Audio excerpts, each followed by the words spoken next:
Everybody type Kappa in chat. Alright, Kappa. after I say that, let the music play on a little bit longer, and then, Kappa. Shut the fuck up! Alright, there's another silence on the line, but this time it's caused by me. Making others worry about me is something I very actively try to avoid since coming to Yarmaku.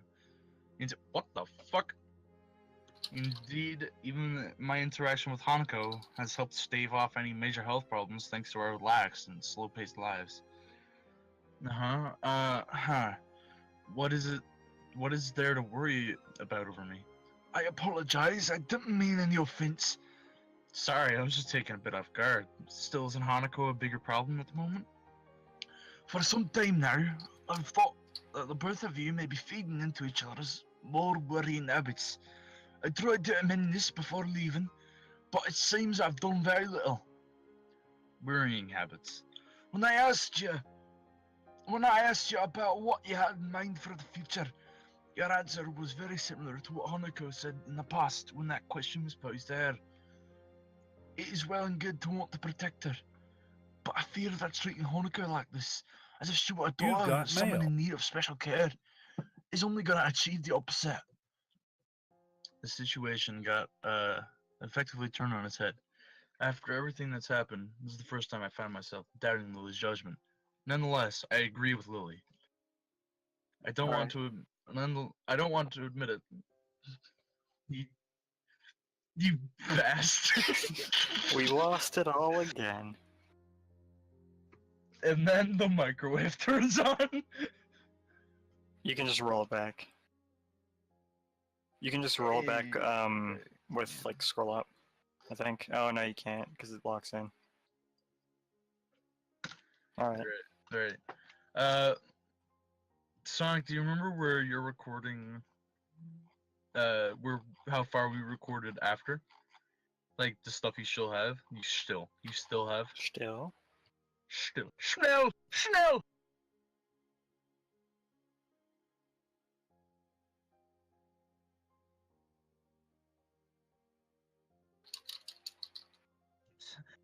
More intermission time, so let's sing you a song.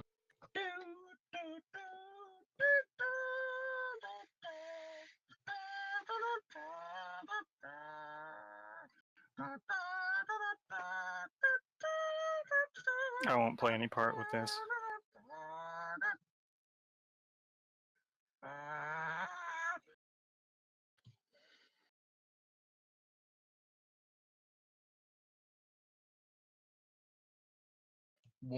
Do you know the scene? I thought you were actually Connie. Fucking. Okay. What is? The situation. All right. Well, we'll just go through the scene again. The situation? I don't want to admit it, Jersey Shore. But she may have a point. Something else bugs me though. Yeah. And you tried to amend this? Wait, our outing to the city. Quite astute. I thought it might help. I thought it might help if I dragged you both. If I dragged both of you out of Yarmaku and into the wider world. I am thankful you became closer for it though. So she noticed that. I suppose she may well have been paying attention to us, and her hearing's incredibly good. Quite likely good enough to have picked up what we were talking about if she tried. This sounds more and more like you were manipulating us. Silence. It's a harsh way of putting it, but I had no intention of stepping back from those words. I'm sorry. I was just worried about you. It's fine.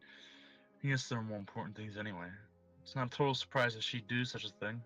Her motherly nature can be slightly overbearing at times, but she does have the best of intentions. So you think I should think about myself more instead of trying to cater to Hanako? Well, largely sums it up.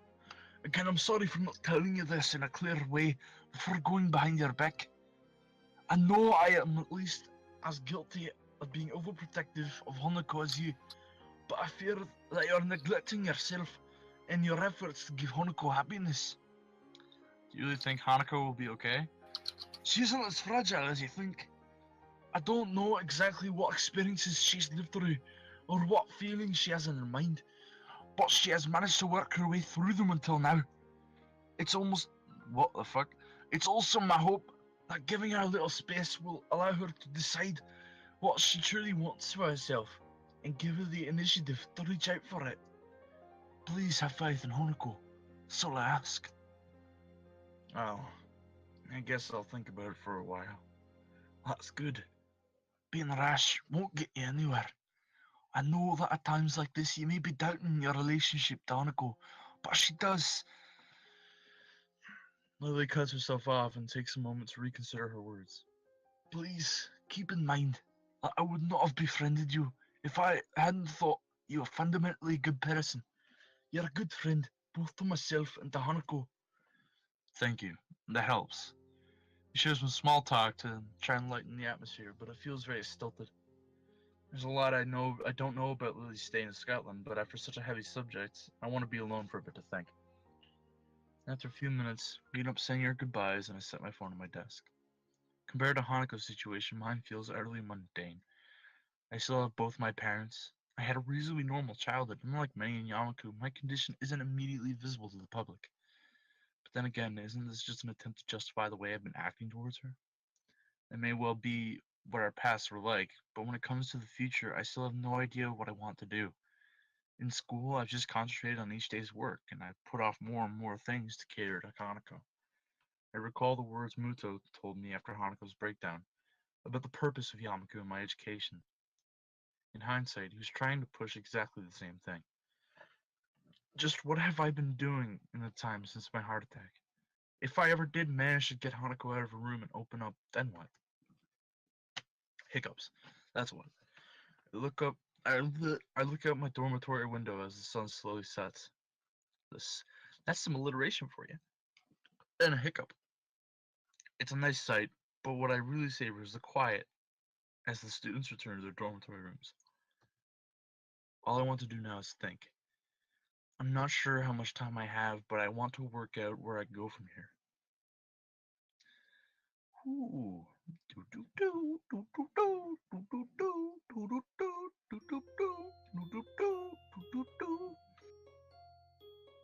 Alright. Since talking to Lily yesterday, I've wanted to try and move on from the listlessness I've felt ever since coming to Yamaku. But even if I try to concentrate on the book in front of me, Hanako's empty seat at the back of the classroom looms larger than life.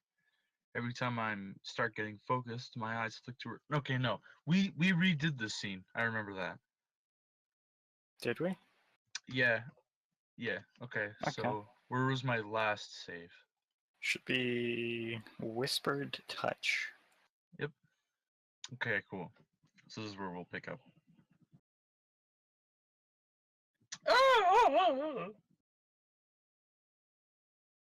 More or less. Welcome back to Kanawa Shoujo. This is a totally new playthrough. Welcome back to Kanawa Shoujo. Here's the Whoa. not skipped version. It's really all together. We did it all in Yeah, one. we did it all at once. It's not. Welcome back to Kanawa. When are you gonna?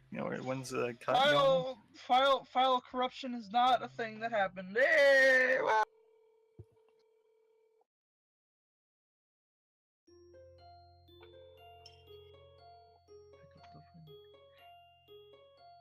Damn. Daniel. He hung up. He's a bastard.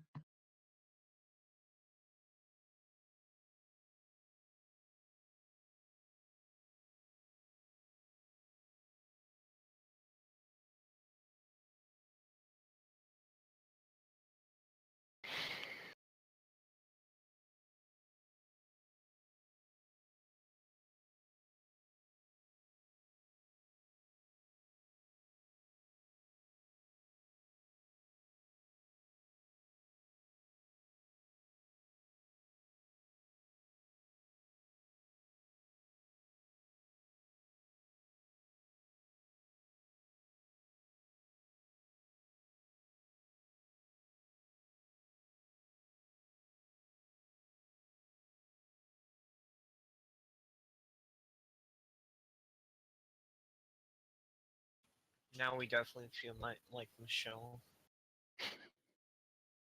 All right.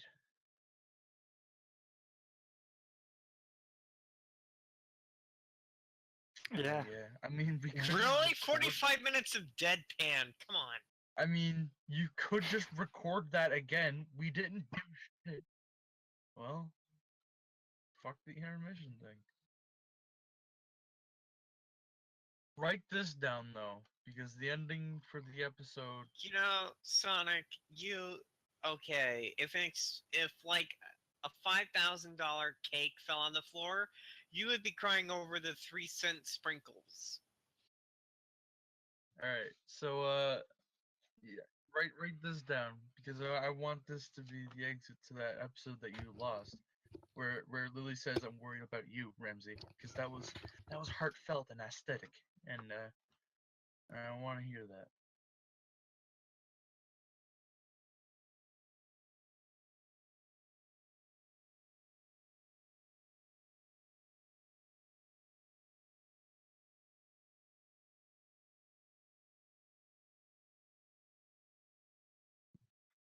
Did you back it up?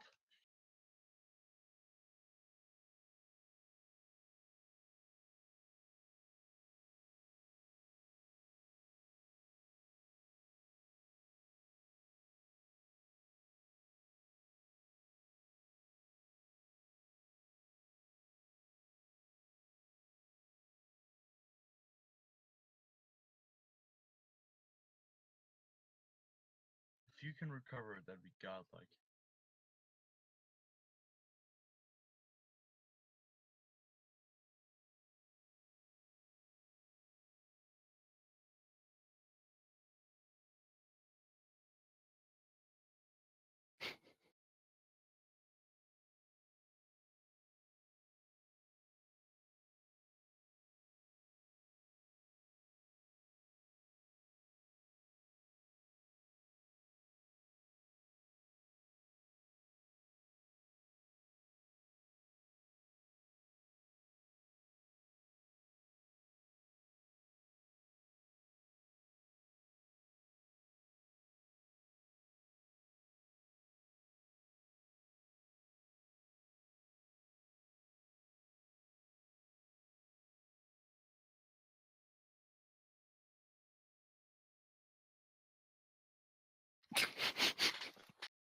Awesome.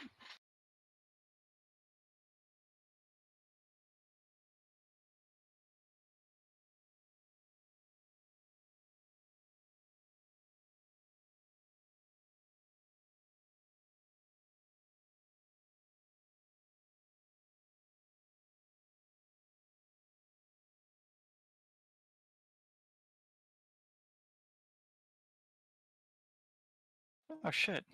Blind boy actually shows up. Blind painter.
Eva, Right. tell me something, big boy. Yeah. It's pretty good. It's pretty good. You're welcome. Yeah.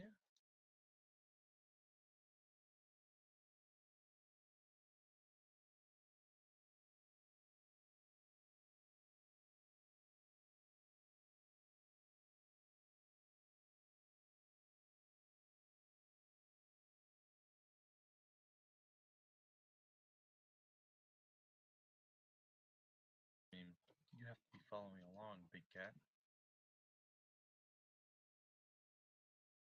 Alright, so I'm busy killing things. we're starting at since talking to Lily yesterday. Beginning of the scene. Let me know when you're there, big cat. Alright, Eva, good? I don't know what you're talking about. Good. Since talking to Lily yesterday, I've wanted to try and move on from the listlessness I've felt since coming to Yamaku. But even if I try to concentrate on the book in front of me, Hanako's empty seat at the back of the classroom looms larger than life. Every time I start getting focused, my eyes flick over to her desk again and my mind starts spinning. Once more, my eyes drift over to it, but this time my vision is blocked by a certain other classmate. Oh, hey Miki. Why is the sound muted in this? There's no music right now. Okay, that's cool. Oh, hey Miki. Maybe you should just have lunch. I can hear your stomach growling from my desk. I let my head drop in disappointment. She seems to take some amusement from my reaction and hops onto my desk. Her grin as she sits on it reminds me of the Cheshire Cat. So, what you working on? Oh, wait. Sorry, what you working on? Some math. I have a decent handle on it, but I wanted to revise. Oh, really? Let me see that. Before I can object, she grabs my mathematics book with her hand. She scans the page I was on, holding it open with the one hand she has. Her left arm sitting uselessly in my lap. In her lap. Not my lap. Your lap. Her lap. In my time here at Yamaku, Getting the old phantom rub. stop it. I've noticed that the other Why are we still here? I noticed Just to that suffer. other students have a wide range of adjustments to their disabilities on a purely practical level. Miki is one of those who seems to have trouble. That hurt a lot. The stump on her left arm tends to be either hanging at her side or slipped into a pocket or otherwise put out of the way. Sometimes she has a difficult time doing common tasks, which make her visibly quite frustrated. I feel a little bad for thinking this way, but I'm thankful that Hanako and I don't have disabilities affecting our freedom of movement to that extent. And again, if Miki's problem worsened, at least she wouldn't have a real possibility of dying. My attention is refocused as she thumbs through a few pages, skimming the contents. With such casual interest in the subject matter, it's clear by now that she won't be any help. I'm guessing you're not too interested in this stuff? Oh, screw math. Screw It's math. boring as hell. It's boring. Every night, I can feel my wrist. And my hand. Even my fingers. The body I've lost. The comrades I've lost. Won't stop hurting. It's like they're all still there. You feel it too, don't you? She puts the book back. It's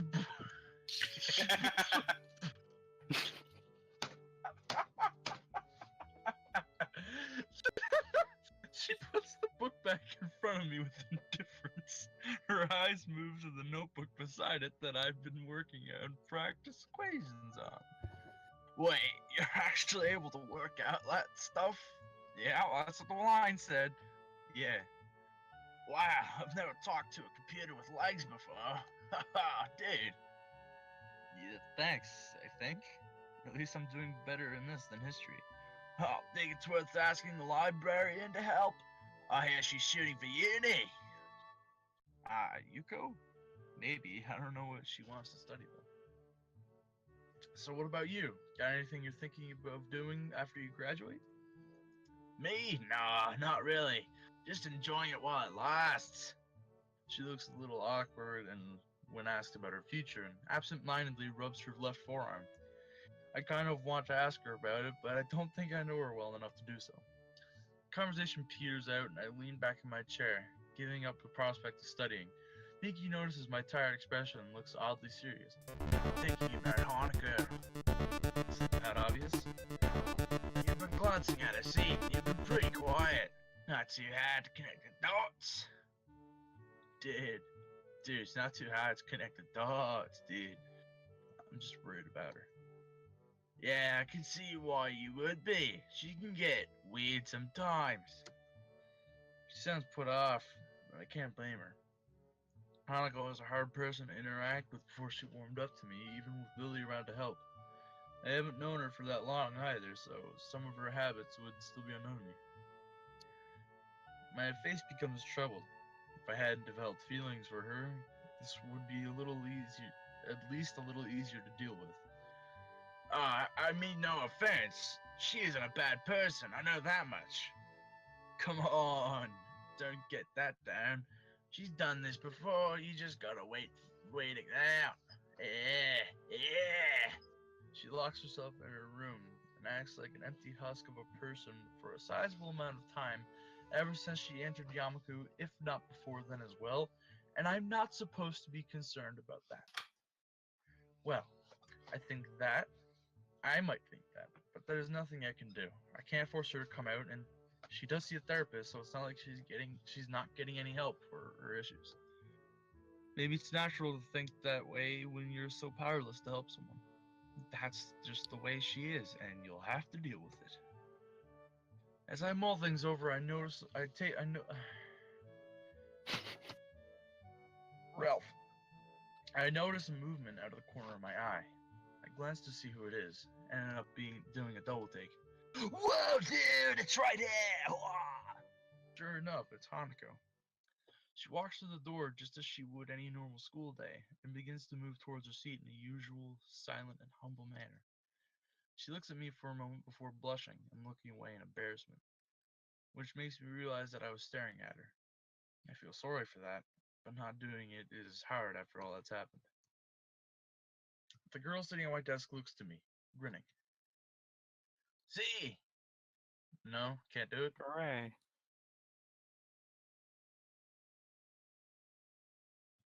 Rest in peace. See, your sweetheart's back already. What'd I tell you? You be quiet. It might only be meant as a joke, but she hit close enough to make me quite uncomfortable. As we talk, someone calls Miki's name from the door. She dumps down from her vantage point on my desk before turning to me. Gotta go, Hisao. Remember to eat sometime, will ya? Oh, dude. Fine, I will. See you. She gives a casual salute before jogging to the door where a male student in a gym uniform is waiting for her. Probably someone from the track and field club. Seizing the opportunity, I get up and make my way to Hanako's desk. Hello. Hi, Hanako. What's up? Nothing. Maybe talking to her this soon after she came back to class was a bad move. Want to come with me and grab something from the cafeteria? I'm pretty hungry. But I thought you were studying. Studying can wait. Turning up for class after all this time must have taken some courage for Hanako, so the least I can do is stay with her. That's just the way she is, and you just have to deal with it. It's the way Miki, and probably the class as a whole, views Hanako. I can do more for her, though. I want to do more for her. After being distracted by Miki, I don't think I'm going to get any work done. Come on, let's go. She hesitates, but eventually gets up and joins me as we begin walking. You got there. These may be small steps for her, but the fact that she's finally out of her room of her own volition lifts a large weight off my shoulders. Battle a Bobo. Do. Thanks, Furbrace. My pen busily scrawls. Now it's time for Raindrop Song. Raindrop drop top, throw a nigger in a sauce pot. All right. My pen busily scrawl. My pen busily scrawls onto a slowly filling page of my notebook. The other hand remains on the page of a reference book I borrowed from the library, marking my spot as my eyes flicker to and fro. As I work, I occasionally mark red circles or underlines onto the photocopied sheets of paper that lie on the table in front of me. Wanting to change the scenery from the library to avoid distractions from the classroom, I decided to make use of Shanghai for some quiet study time. It ended up being nice and quiet as expected, and being able to get coffee while I study is a nice bonus. Anako may have returned to her normal self since she came out of her room, but I've done quite the opposite. Daily routine may have returned to us, but I feel as if I'm a different person. Maybe I'm not. It's only been a few days after all since I decided I wanted to try and get out of the rut I'd found myself in after my accident. But I want to change, and now I'm actively working towards that goal. Or at least, I would like to think I am. This is impossible. Brute force isn't going to work. What's more, I have another piece of writing I have to do after this. I fear that's going to be no easier. I look up in mild surprise to the source of the tentative voice. Yuko stands at the head of the table with a damp towel in hand, clearly having taken the opportunity to clean the tables while no other patrons were around. She looks curious, her eyes as much on my work as on me. What's the matter? I was just wondering, what sort of work are you having so much trouble with? Oh, it's just history. I'm fine with science and math, so I'm trying to get my other subjects up to par. Yuko looks positively delighted at this development. I feel like I chose the right answer. I just chose the right answer on some big quiz show. Oh, I think I can help you with that. If you don't mind, of course. I briefly considered turning down the offer in order not to cause her too much trouble, but she looks too excited about this for me to do it. It would be mean to shoot her down like that after such a reaction. If you were willing to help, I'd really appreciate it. She claps her hands together and quickly deposits her towel on the counter before returning to take his seat across from mine. I take my notebook off the top of the textbook and hand it over to her to pursue. So you're studying the Edo period? Oh, fuck the Edo period. I didn't do history in high school. Yeah, the Edo period The of Edo period.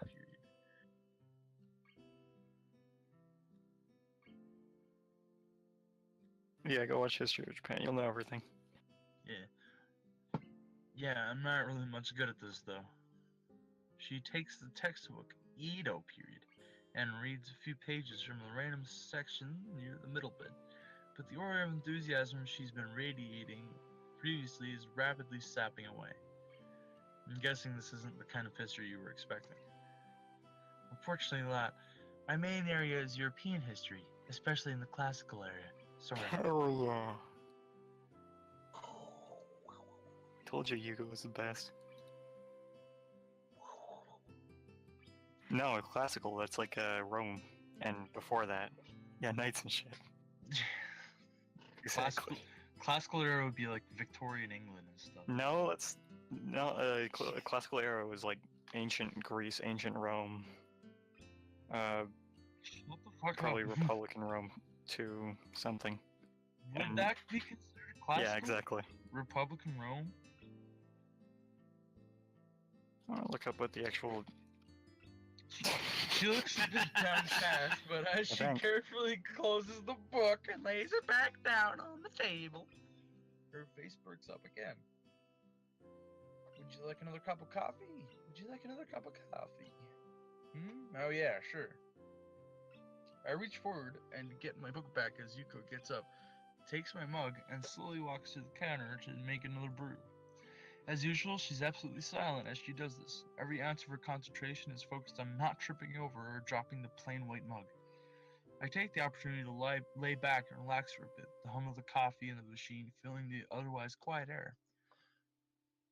It's small details like this that make me realize how much I've come to appreciate the little things in life. The peace and quiet of the local town, the discipline and order of Yamako, the green of the trees that were so rare in my home city, the relaxed pace at which the aging residents live their lives, everything feels so certain. It's comforting. I can feel myself beginning to nod off when the sound of the mug coming to rest on the table grabs my attention. Seems like it arrived not a moment too soon. Yuko takes her previous seat once again, and as I pick myself up and bring a hand around the mug to check its temperature. It's just a little too hot to drink right away, so I blow on it a little. It's a shame you don't like the history all that much. I sort of guessed you might be more into science. How so? I'm giving her a different voice. Got me more calm and nice. You've nearly read out the science fiction section of the library already. It wasn't hard to notice. You do have a good How point. come you couldn't have made this like Lily's voice or someone that doesn't that shows up more often than Because fuck you. constantly all the time? Because I want to irritate you. You do have a good point there. All right, I'll give. See? I'll give the main Told you. character. I'll give the main character a new voice. Thank you. No, you do have a good point there. Well, what can I say? You pegged me just about right. You sound like you really take an interest in history, though, especially considering how specific you were about it. Do you study that in that area or something? Go on digs overseas? She giggles nervously at the thought. I'd like to visit the Mediterranean sometime and see the old architecture and art for myself, but I don't think I could trust myself to handle such delicate things. I'm saving up to formally study it in university, although I also read up on it whenever I have free time outside of work. So Miki was right about her university aspirations. Considering how she fares as a waitress, a more theoretical path may suit Yuko better. It's nice to hear that she has some ambitions, though, considering how hard she works. I nod and take a careful sip of my coffee. By now it's cooled to the right temperature, so I begin to drink while keeping an eye on the book below, trying to read at the same time. A few minutes pass quietly, Yuko looking out the window and watching the world go by while I have my coffee and study. A movement catches my eye, and I look up to see Yuko smiling and waving to someone outside. Following her gaze surprisingly reveals the someone to be Hanako. She's looking at us from the side of the street, across from where we are. Her usually all too visible timidity is largely absent, probably thanks to there being so few people around. Eventually she decides to join us, as after a little wave she gives a quick glance up and down the streets and crosses towards the side where the cafe is on. The familiar doorbell to the Shanghai rings out as Hanako enters and makes her way to the table we're sitting at. You're not welcome here, bitch! Hello?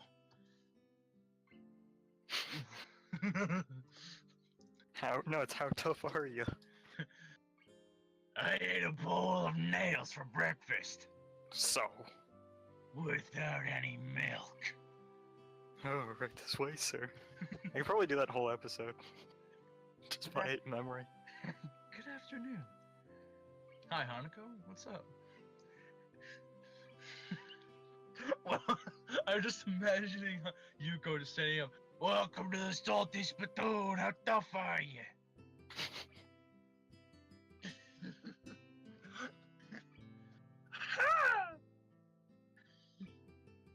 Yeah, her boobs are actually just massive pecs.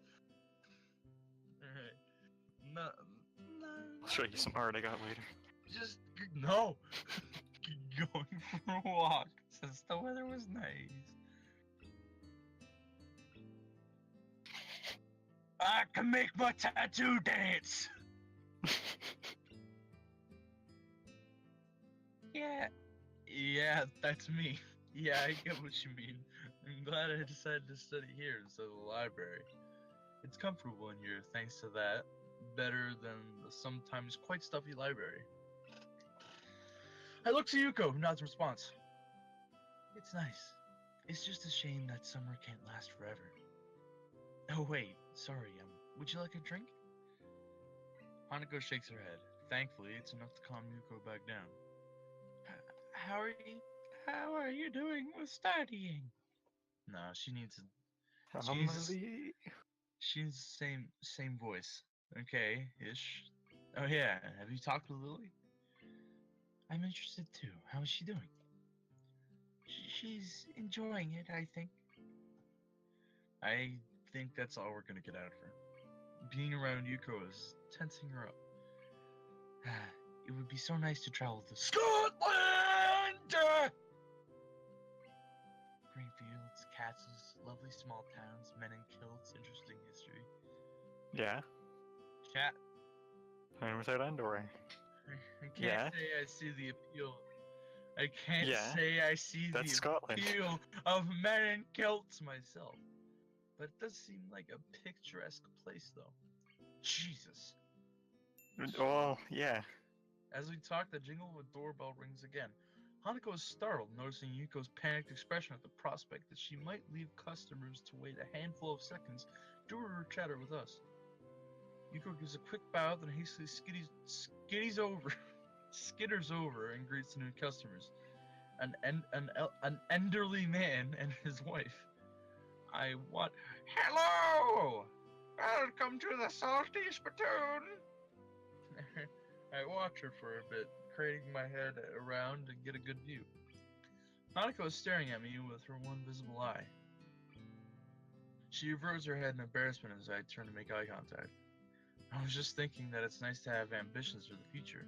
Yuko was telling me a little about her university ambitions before. Oh, it's a shame. If she weren't so neurotic and overworked, I think she could be a really happy person. As much as I like to play host to Hanako and entertain her a bit, I do need to study as well. To be honest, I don't think the distraction from Yuko helped either. Sorry if I seemed a bit distracted. I need to try and get this done, otherwise I'm going to have to flunk the history exams pretty hard. I'm left running my hand through my hair in frustration. That letter needs doing as well, once I get back to my dormitory room. I hope I have more luck with that than this. Damn. What with? Oh, I was going to write to Iwanko. Right now, though, this is more important. All I've done is rattle myself. I can't focus on the work in front of me when my stomach is slowly turning at the prospect of actually attempting to write her back after all this time.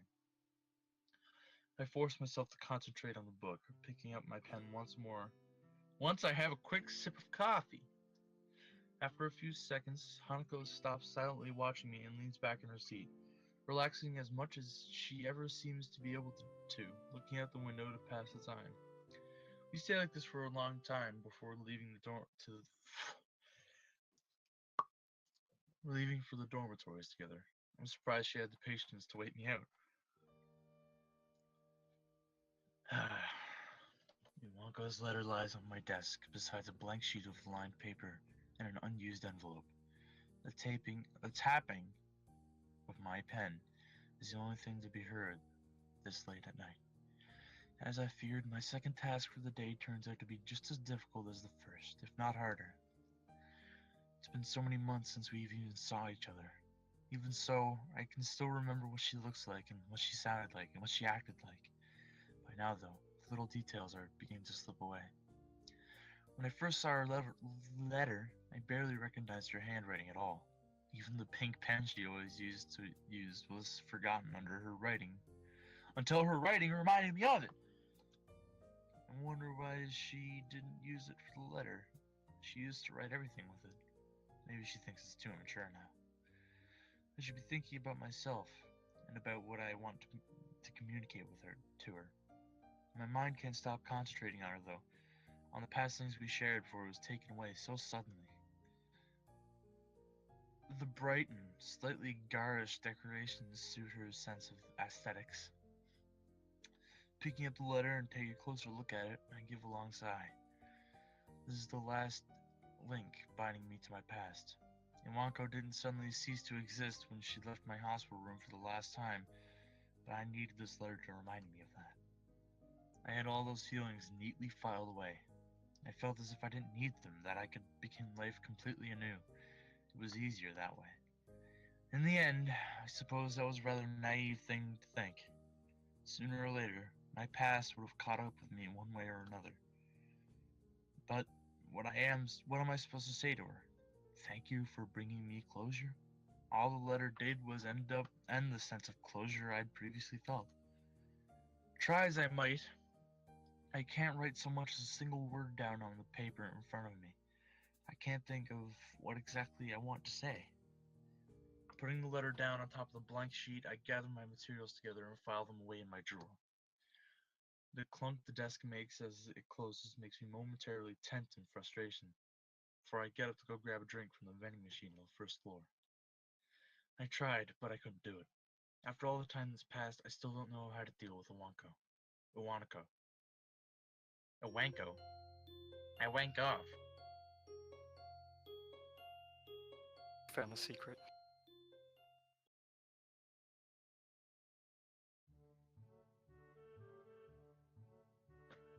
Alright. The library, while not humming with activity, waiting. Ended. Thank you all for joining. Subscribe to Japanese noises. Subscribe to Dolan Dark on Instagram.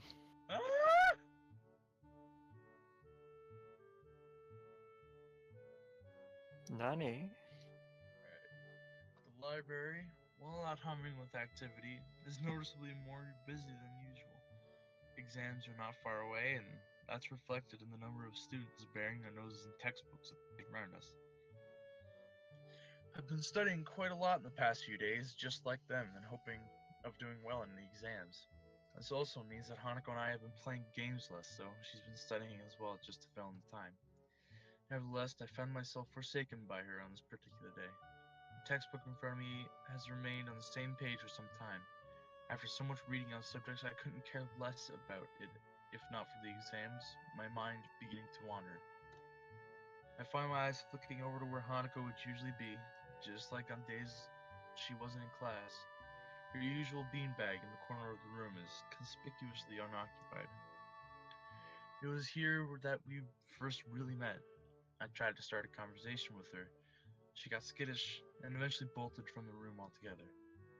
Probably shouldn't smile about it, but it was kind of amusing in hindsight. Nowadays, it's more and more difficult. Yeah? You want to say that again? With feeling. Nowadays, it's more and more difficult to imagine her doing such a thing. Even with Lily gone, she's been doing well now that she's come out of her room. I want to talk with her, or at least play another game of chess.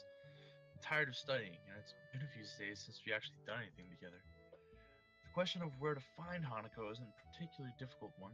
If she's not in the library, chances are she's either in the tea room for some peace and quiet, or in her dorm room.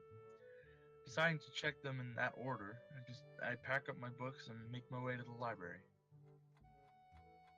I stretch and give it a loud groan as I walk down the hallway. Studying may be frustrating at times, but with the progress I feel I've made, there is also some sense of pride in getting it done. It's a good feeling. There's no sound to be heard from inside, and as I stand in front of the door to Hanako's room, I guess that isn't very indicative of whether she's inside or not, given how quiet she usually is. Oh. But still, she wasn't in the tea room. I try knocking lightly to make my presence known, but I'm surprised when I find the door unlocked and yielding at my touch. The small creak door opens. It looks like my suspicions were correct. Hanako is indeed here. She's sitting at the table with an open book in front of her, but pays it no heed as she keeps looking at the window. She looks utterly oblivious to my presence. With her head thoughtfully rested on her hand, she looks calm and collected. It's a shame she can't look like this more often. Smiling a little, I walk up to the table and softly speak to her. Good evening, Hanako. Hanako's head turns a little to see me, but she's only half there. I put a hand on the table, lower my head to better look at her face, mildly curious about what mood she's in. What's up? She gasps a little, finally acknowledging my presence in the room for the first time. Hanako's blushing really heavily. Her mouth is open just a little, as if paused mid-sentence. Most striking, though, is what she's doing. She's looking me directly in the eye. Her eyes are pinned on my own from such a close distance that I can almost see my reflection in them. They don't turn away, nor move at all.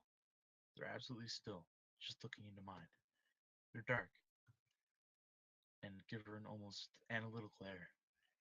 Even when reading on subjects she has no interest in, she would appear to be wrapped in her work to a casual observer. She absorbs information very well, and even now I can feel that. I feel like I'm seeing something behind those eyes that I never saw before. I don't know what it is, though. Hanako? Her lips move a little, silently mouthing something. She looks like she's on the verge of saying something, but won't say it. But that's the way Hanako is. On the verge of saying something, but never quite doing it. As I look intently into her eyes, I realize something. Everyone has their own thoughts, things they want to say, their own worldview. But I can't work out what Hanako wants to say, and I can't work out what she's thinking. I never have been able to. It's frustrating. It feels like I don't know her at all, despite all the time we spend together. Ramsey. It's only now that I find myself blushing. I've been looking directly into Hanako's eyes for such a short distance with absolutely no regard for her, as she's been looking into mine without shrinking away. I quickly look away while covering my face with my hand. Hanako does just the same. Another awkward silence reigns. I hate these. At first I accepted them as just being the fact of life around Hanako, but now they all feel like it's an they feel like is an affirmation of how little we're able to communicate. Some anger makes its way up to my complex mixture of emotions I'm experiencing right now. I want to bridge the gap between us. Friends shouldn't have to tiptoe around each other like this. I speak before I can argue my way out of what I'm going to do. My scarring isn't as bad as Hanako, and I can't possibly compare my life to hers, but I want to show her that she's not alone. Doing this in such a blunt manner might be the only way to get my point across. Hanako, I want to show you something. Taking a deep breath to prepare myself. This could backfire badly, but I feel as if we've come close enough for this to be okay. I'm not gonna strip naked or anything weird. I'm just gonna take off my shirt. Hanako's eyes grow in the size of saucers. Her face is an amusing mixture of curiosity and nervousness as she stands. It helps takes the edge off my own nervousness at doing this in front of another person. Slowly, wow, nice sound effects. With my entire body feeling tense, I unknot the tie and begin to loose the first of the buttons. I try to mentally block out Hanako to make it easier, but it's not really working. As I work my way down, I expect to hear some form of protest from her. She remains silent, though, which makes this feel even stranger. With the last of my shirt unbuttoned, I take a deep breath and look at her. Hanako's gaze is fixed on my scarring, as expected, and once I nod to say it's okay, she steps forward and tentatively places her hand on the vertical line running down my chest.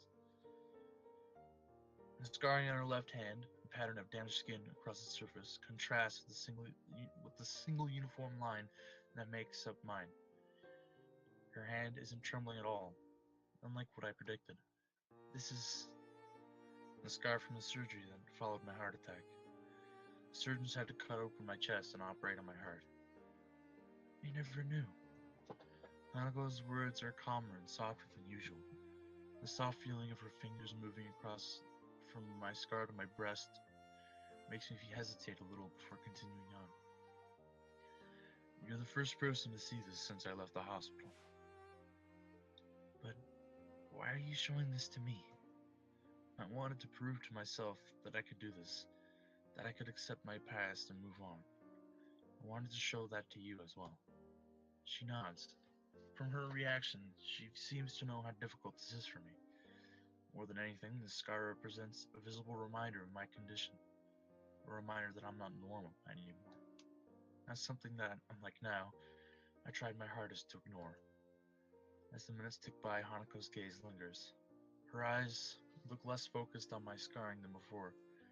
The situation feels a bit different than it previously did, and makes me feel slightly uncomfortable. hand retreats, and I draw my shirt closed and begin to button it up. Her blushing face suddenly turns to its typical tense and timid state as she looks away. The room is completely silent as I fix my shirt and tie, feeling put off after such an unexpected, intimate moment. So, I guess you're not the only one that's scarred. Hanako smiles a little at the joke, thankfully lightening the atmosphere a bit. Thank you, Ramsey. I think I understand. I give a long sigh of relief. I really didn't know how she'd take it, but I'm glad everything seems to have worked out as I hoped. Hanako's smile only proves that further. I'm finding the path I want to follow now, and what Hanako needs to do is to find her own. It's something I can't help her with, and it's something that she needs to overcome her past in order to do. Hanako checks her watch. It's getting late by now. Ramsey, yeah, I'd better be going. I'll be thankful for some sleep. It's been a long day after all. Good night, Hanako. Good night. I make my way out of her room and into the hallway, remaining silent as I do. I think both of us have gone through a few emotions today.